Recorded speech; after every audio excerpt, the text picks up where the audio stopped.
Anda kembali di Sapa Indonesia Malam. Saudara, Presiden Trump dan Perdana Menteri Netanyahu mengumumkan rencana perdamaian dalam kesepakatan gencatan senjata dan masa depan Gaza tanpa senjata dicantumkan dalam 20 poin paling krusial. Namun warga Gaza meragukan niat baik kedua pemimpin untuk membawa kedamaian di tanah Palestina. Presiden Amerika Serikat Donald Trump dan Perdana Menteri Israel Benjamin Netanyahu menyepakati sebuah rencana perdamaian. Perencanaan damai ini berisi 20 poin yang bertujuan mengakhiri perang di Gaza dan membebaskan sandera. Sejumlah poin penting, gencatan senjata segera, pembongkaran militer Hamas, demilitarisasi Gaza, serta pemerintahan sementara sipil yang bukan di bawah Hamas. Namun Hamas tengah menelaah dokumen 20 butir proposal perdamaian Gaza yang digagas Trump. Menurut sumber dekat Hamas, kelompok itu memulai serangkaian konsultasi internal dengan kepemimpinan politik dan militer, baik di dalam Palestina maupun di luar negeri, sebelum memberikan jawaban resmi. Sementara itu, Trump memberikan tenggat selama 3 atau 4 hari untuk menerima proposal perdamaian di jalur Gaza. Jika tidak, konsekuensi berat menanti. Juru bicara Kementerian Luar Negeri Qatar, Majid Al-Ansari, mengonfirmasi Selasa waktu setempat, Qatar dan Mesir secara resmi menyampaikan rencana perdamaian yang diusulkan Presiden Donald Trump kepada Hamas dan memastikan bahwa jaminan telah diberikan untuk mencegah terulangnya agresi Israel terhadap Doha. Qatar yang telah lama menjadi mediator utama dalam pembicaraan tidak langsung antara Israel dan Hamas juga menjelaskan Hamas tengah mempelajari proposal tersebut. بالنسبة للوفود الموجودة في الدوحة شارك رئيس المخابرات المصرية يوم أمس في الاجتماع وكذلك اليوم من الجانب التركي سيشارك في هذه الاجتماعات مع الوفد التفاوضي لحركة حماس. الاجتماع الذي عقد في نيويورك بين عدد من قادة الدول العربية والإسلامية مع الرئيس الأمريكي وسع دائرة المشاركة في إطار هذه المبادرة لتشمل جميع هذه الدول. لذلك اليوم نجد هذا الحضور الثلاثي القطري المصري التركي. Rencana perdamaian disambut dengan skeptisisme dari warga Palestina yang percaya bahwa Amerika Serikat telah lama kehilangan kredibilitas dalam membawa perdamaian ke Gaza. Warga Gaza meragukan dampaknya serta ketulusan dan konsistensi dalam pengambilan keputusan pemerintahan Trump. ترامب أول ما إجا هو كان من البداية أول ما مسك الحكم كان يقول أنا خطتي هي السلام ووقف الحرب عن قطاع غزة، لأنه ما رأيناه لغاية الآن من ترامب وخططه كلها خطط ليس لها أي مصداقية، كلها خطط كذابة ليس لها أي كلمة من أمر الواقع. يعني بكل صراحة فيش أي يعني كلمة صادقة من أي كل خطط ترامب لن نراها إلا العكس تماما. Meski proposal perdamaian membuka peluang bagi berdirinya negara Palestina di masa depan, namun apakah benar-benar bisa mengakhiri penderitaan atau hanyalah pertunjukan politik? Tim Liputan Kompas TV. Ya, saudara, kesepakatan damai yang dibuat oleh Trump dan Netanyahu bisa jadi peluang untuk warga Gaza lepas dari krisis kemanusiaan yang telah terjadi selama 2 tahun lebih. Namun apakah kesepakatan ini benar-benar jalan menuju akhir penderitaan atau sekedar politisasi kepentingan dua pemimpin dunia? Adakah jaminan agar warga Gaza benar-benar damai? Selengkapnya kita ulas bersama narasumber malam ini dengan Hasibullah Satrawi. Selamat malam, Bang. Selamat malam. Pengamat Timur Tengah, dan saya juga menyapa Bang Samsul Rizal, anggota Komisi 1 DPR RI fraksi PKB. Selamat malam. Selamat malam. Assalamualaikum. Ya, saya langsung ke Bang Hasbi dulu, Bang. Ya. Banyak kesepakatan damai sebelumnya yang sudah disuarakan, terutama oleh Trump, dan saat itu sepakat dengan Netanyahu. Yang kali ini, apa bedanya? Benarkah Trump tulus? Ya, saya rasa semua masyarakat dunia, terutama Palestina, mengikuti jejak daripada Trump ini yang memang susah untuk dipegang omongannya. Kadang-kadang ngomong A lalu besok menjadi B.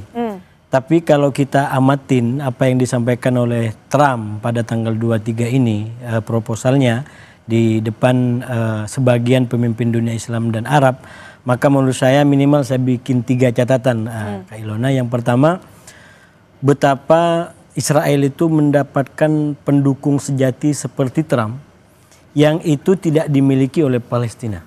Saya ingin mengatakan semua yang dilakukan Trump untuk Israel itu betul-betul total. termasuk konsep proposal ini, saya yakin karena dia adalah pendukung Trump, pendukung Israel maksud saya, itu sangat kuat kepentingannya Israel di situ. Cuman bukan berarti tidak realistis. Saya ingin nanti di bagian substansi masuk lagi ke situ. Ini saya ingin masuk di poin pertama. Mestinya Palestina ada orang pendukung seperti Trump yang sampai rela menggunakan kepentingan nasionalnya untuk mendukung Palestina. Ini menjadi kritik bagi negara-negara Muslim dan Arab atau bahkan mungkin non-Arab karena ini sebenarnya bukan soal identitas, karena tidak ada yang sampai menggunakan kepentingan nasionalnya. Kalau Trump dia gunakan kepentingan nasionalnya, bahkan presiden yang demo itu udah langsung dicabut visanya karena dianggap bela Israel. Itu contoh-contoh nyata bagaimana dia backup total Israel ini. Nah yang kedua catatan saya adalah tentu karena dia adalah seorang pendukung Israel, sekali lagi yang dia usulkan pun akan berpihak kepada Israel. Nah apa yang didapat dari ini secara jangka pendek, terutama dari tanggal 22 PBB pertemuan di PBB 23 dan kurang lebih 5 hari, beberapa hari setelah itu, dampaknya adalah dua menurut saya. Yang pertama, dengan proposal ini, maka Trump berhasil menutup proposal lain yang sebelumnya menggelegar di dunia, yaitu pada tanggal 22 konferensi solusi dua negara yang dituan rumahi oleh Prancis dan Arab Saudi. Itu kalau kita ikutin, saya mengikuti konferensi itu kurang lebih 3 jam sampai 17 menit. Dari sini jam kita jam 2 sampai kurang lebih pagi, itu luar biasa. Bagaimana pimpinan negara dari banyak negara menyampaikan dukungannya kepada solusi dua negara, bahkan mengecam Israel. Tapi begitu besoknya 23 disampaikan ini, sampai hari ini dunia tidak lagi bicara tentang forum di PBB pada tanggal 22, tapi bicara tentang apa yang disampaikan Trump pada tanggal 2. Kalau saya potong, artinya Trump serius kali ini dan tulus, tapi tulusnya itu lebih berat sebelah untuk membela kepentingan Israel. Sudah pasti, itu catatan saya yang ketiga. Karena itu cara membacanya saya melihat apa yang disampaikan oleh Trump ini paling jauh menurut saya. Paling jauh itu adalah komposisinya 60-40. 60 untuk kepentingan Israel, 40 untuk kepentingan Palestina. Malah bisa mundur lagi 70-30. 70 untuk kepentingan Israel, 30 untuk kepentingan Palestina. Sedikit bukan berarti ini nggak bagus.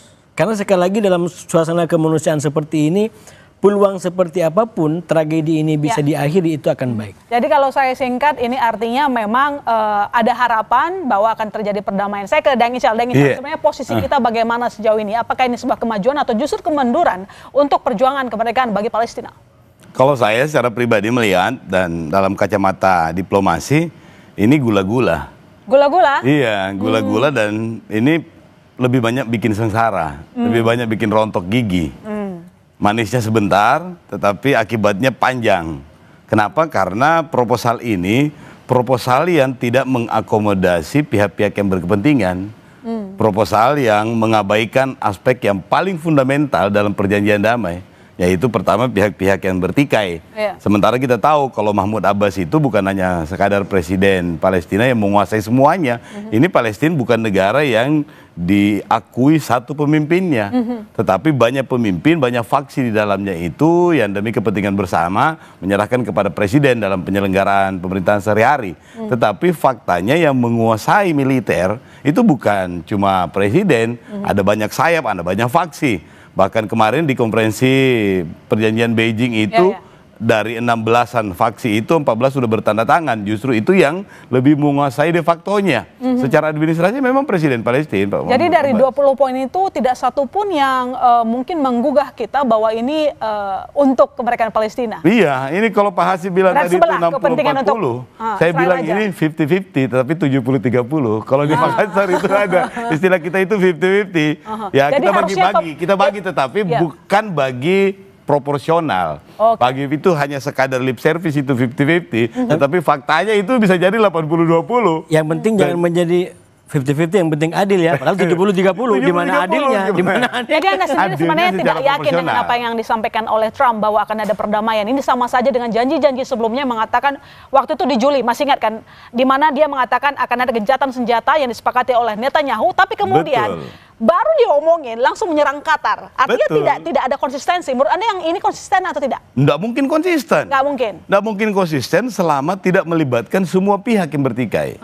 Semua pihak yang terlibat. Iya. Karena yang terlibat ini yang di proposal Trump itu yang selalu mengikuti Abraham Accord itu bahwa hanya presiden atau pihak yang secara internasional diakui. Dan itu legitimasinya itu adalah presiden Palestina. Nah itu mungkin akan kelihatan dari luar bahwa ini sudahlah antar dua negara inilah ini state solution. Sudah cocok lah ini. Tetapi faktanya di lapangan adalah bukan cuma itu yang berkuasa, tetapi banyak yang memegang hal-hal yang lebih substansial. Dalam hal ini adalah yang pegang senjata. Benar. Bang Sebenarnya kalau saya lanjut Bang Samsudin tadi ya, kalau kita baca poin demi poin dan peta dukungan, justru proposal ini didukung oleh kekuatan-kekuatan utama di Timur Tengah bahkan di dunia Islam. Minimalnya G8 Islam itu yang atau dunia Arab dan Islam itu termasuk Mahmud Abbas. Mahmud Abbas sudah menyatakan kami mendukung karena kita harus jeli baca perkembangan satu demi satu. Mahmud Abbas ini adalah orang yang sekarang hampir tidak diakui oleh kekuatan-kekuatan Timur Tengah maupun global. Israel nggak mau percaya sama dia, kemudian Hamas sudah pasti nggak percaya sama dia, Arab juga. Jadi kalau gitu ke kami aja untuk ngambil data itu. Nah, maksud saya kalau kita bedah substansinya, kenapa 70-30? Sebenarnya walaupun ini tidak ideal, tetap ini sebuah harapan dan peluang yang mestinya bisa dimanfaatkan oleh kita. Kenapa? Satu, kalau kita bedah. Ini 70-30 karena yang dapat banyak untung adalah Israel. Misalkan belum apa-apa, itu sudah meminta agar Hamas menyerahkan senjata. Ini belum tentu berdiri Palestina, senjata sudah harus diserahkan. Jadi itu keberpihakannya kepada Israel. Nah, tapi sekali lagi juga peluang, karena di sini ada peluang bahwa kalau sudah situasinya mendukung solusi dua negara antara Israel dengan Palestina, apalagi ada jaminan bahwa Israel tidak akan menganeksasi Gaza dan tepi barat, ini menjadi peluang menghidupkan Palestina merdeka. Jadi walaupun 30, tetap ada peluang menjadi sebuah solusi permanen bagi dua negara. Solusi permanen, apa yang bisa dilakukan oleh Indonesia, kontribusinya seperti apa? Nanti dijawab Bang dan juga Daeng. Kami segera kembali saudara, tetap di Sapa Indonesia Malam. Anda kembali di Sapa Indonesia Malam. Saudara, sejumlah kapal kemanusiaan Somad Flotilla beserta sukarelawan disergap dan ditahan militer Israel Rabu malam. Kapal yang disergap termasuk yang ditumpangi aktivis Greta Thunberg. Sebelum menyergap dan menahan aktivis, pihak Israel sempat mengirim ancaman melalui radio komunikasi. Ancaman itu dijawab aktivis yang menegaskan bahwa misi flotilla bersifat damai dan sah secara hukum internasional. Suasana semakin menegangkan saat rombongan sukarelawan di atas kapal lainnya terlihat mengangkat tangan, tanda mereka juga turut disergap. Sementara itu, kapal Observer yang ditumpangi sukarelawan Indonesia Hussein Gaza dan rombongan berhasil menjauh untuk mengumpulkan dan melengkapi bukti-bukti pelanggaran hukum internasional yang dilakukan Israel. Hingga kini, kondisi perairan Laut Mediterania masih mencekam. Misi kemanusiaan ini diikuti lebih dari 40 kapal dari berbagai negara.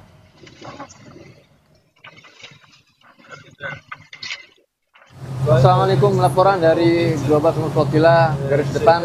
Saat ini sedang terjadi intercept penyergapan secara ilegal oleh Israel terhadap kapal-kapal terdepan JSF yang sudah dikonfirmasi tertangkap sejauh ini 3 kapal, Sirius, Karma, dan Alma, dan Israel terus dengan gencar melakukan serangan ke kapal-kapal lain. Dengan demikian, kapal kami Summertime Jong yang memang sejak awal difungsikan sebagai kapal observer, kapal pengamat, kita bergerak menuju wilayah yang lebih aman untuk membawa dokumentasi serta semua bekas-bekas yang sudah kami kumpulkan selama membersamai kapal-kapal ini. Kementerian Luar Negeri Israel mengunggah rekaman video aktivis Greta Thunberg sedang diperiksa Angkatan Laut Israel pada Rabu waktu setempat. seluruh aktivis dari Armada Internasional yang coba menembus blokade Israel atas wilayah Palestina itu juga ditahan. Armada Global Sumut melibatkan sekitar 45 kapal yang memboyong politisi hingga aktivis dengan misi mematahkan blokade Israel atas wilayah Palestina. Sebelumnya, Israel telah memberi peringatan agar Armada Internasional itu tidak memasuki perairan yang diklaim Israel di bawah blokade mereka.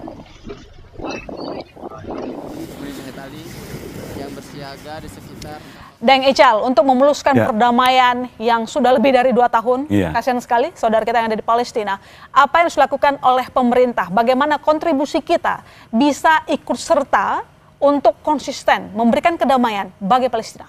Ya, yang paling penting adalah Indonesia mesti mengambil peran untuk mendorong negara-negara yang selama ini telah memperlihatkan secara lebih jelas keberpihakan mereka terhadap two-state solution tadi itu. Mulai dari Prancis, Inggris, Spanyol, Portugal, dan beberapa negara-negara yang selama ini memang hanya melihat dari jauh. Dan kemarin puncaknya tanggal 22 kemarin itu yang ada konferensi solusi dua negara, Prancis dan MBS, kemudian beberapa negara juga sebelumnya.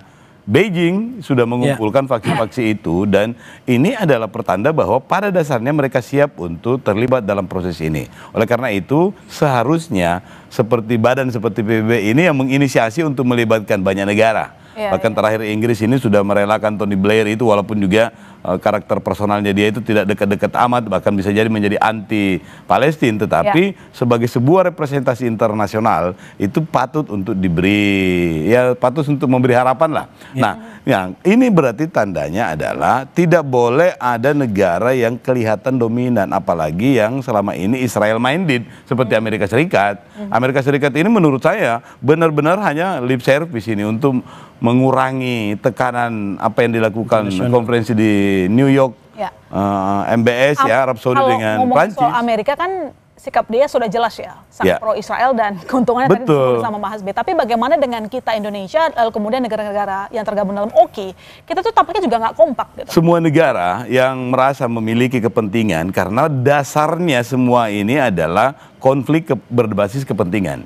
Karena semua negara juga dalam konteks hubungan antar negara itu didasari oleh kepentingan.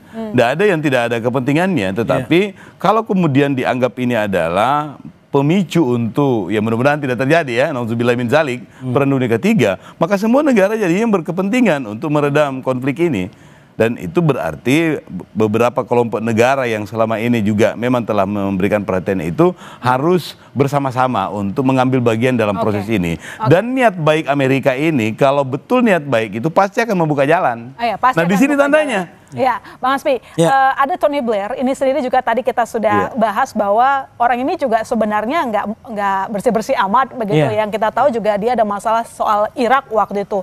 Nah, bagaimana memastikan bahwa sosok ini bisa menjadi Dewan Perdamaian yang menjadi tim dari Trump dalam 20 kesepakatan itu dituliskan demikian, lalu kemudian apakah Indonesia juga turut serta harusnya bisa memberikan tokoh ke dalam sehingga lebih jelas begitu posisi kita?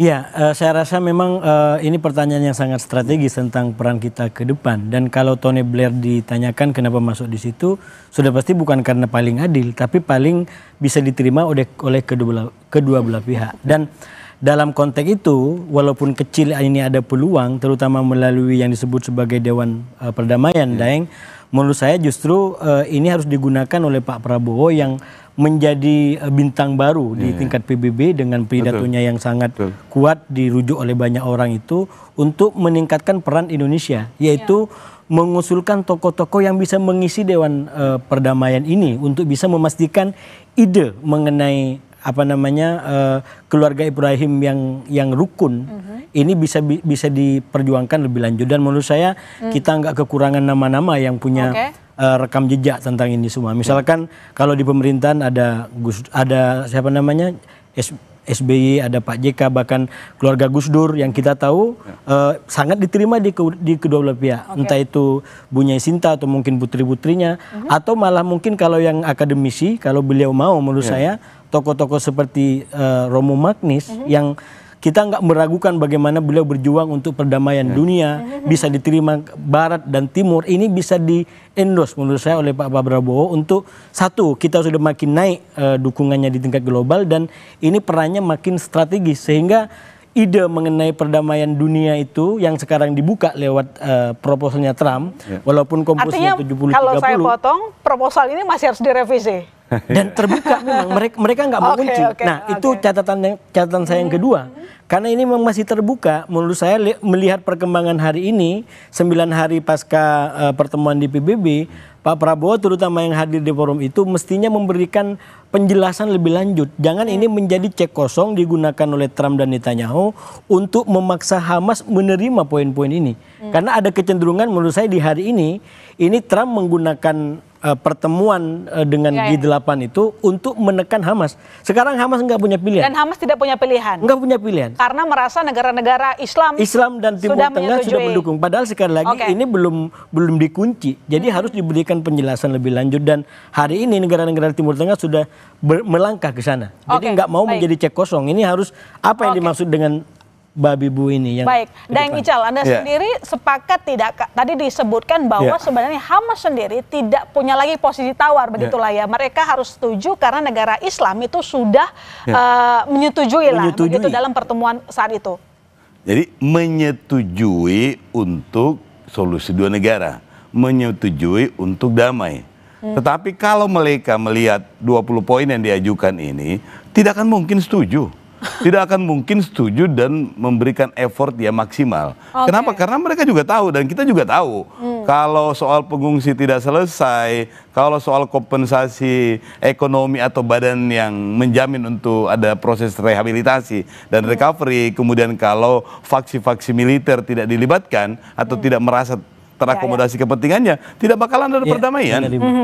Dan Amerika dan Netanyahu ini cuma menggunakan momentum ini untuk menutupi kekalahan diplomatiknya mereka pada sidang PBB.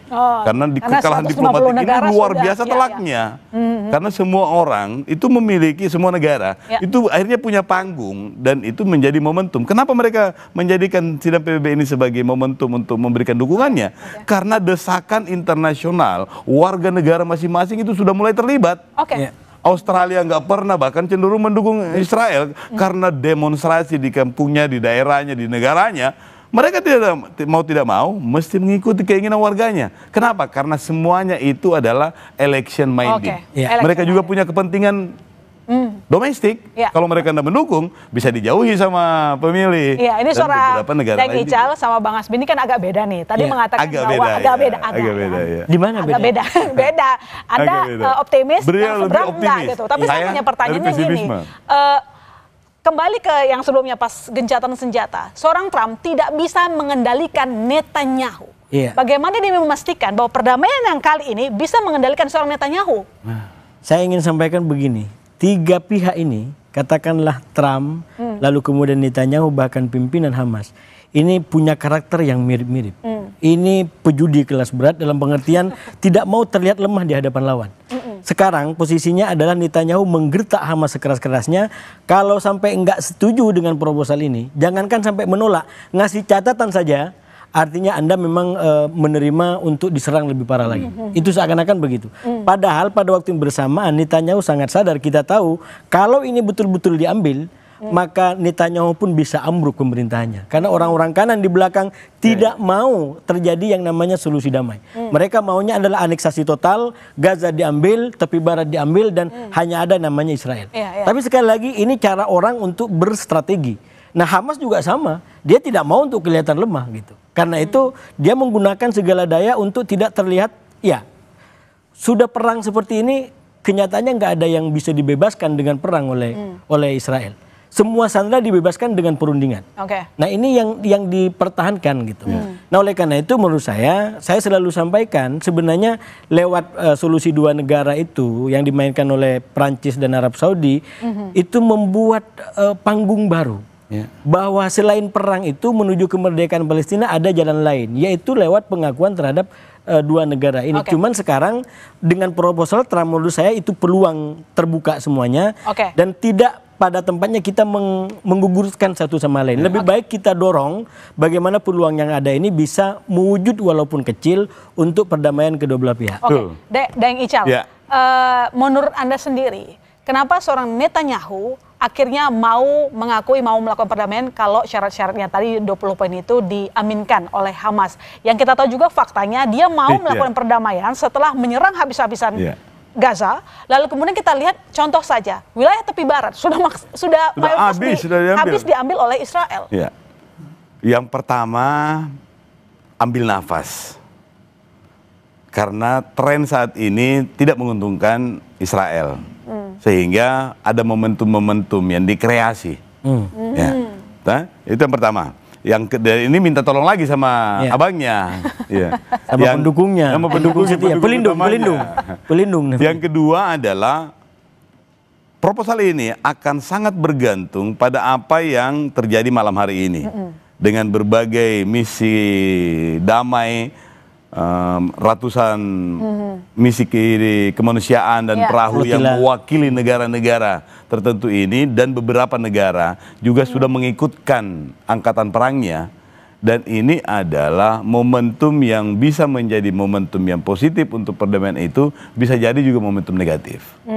Menurut saya PBB yang harusnya mengambil inisiatif. Kalau bukan PBB, maka PBB itu menginisiasi untuk membentuk barisan negara-negara yang mengambil bagian. Tidak boleh Amerika menjadi satu-satunya. Boleh dominan, silakan. Tetapi harus memberikan peluang kepada negara-negara lain untuk ikut dalam dewan ini. Sehingga dewan ini walaupun juga inisiatornya adalah Amerika misalnya, tidak masalah. Karena siapapun inisiatornya kalau niatnya baik, tidak apa-apa. Tetapi ada peluang. Sekali lagi, ada peluang. Selalu ada peluang damai di situ. Dan peluang damai ini mesti komitmen ini diperlihatkan dengan membuka ruang bagi Inggris, Prancis, Indonesia, Beijing misalnya untuk ikut juga di dalam situ, sehingga proporsi ini akan jangan ada yang terlalu mendominasi. Harus punya suara yang tepat. Sehingga panggung ini diisi oleh panggung perwakilan dari negara manapun. Terima kasih Daeng Ical, terima kasih Bang Smith telah bergabung di Sapa Indonesia Malam. Harapan kita bersama jangan ada lagi yang tidak tepat janji. Karena warga Gaza butuh kedamaian. Terima kasih sekali lagi.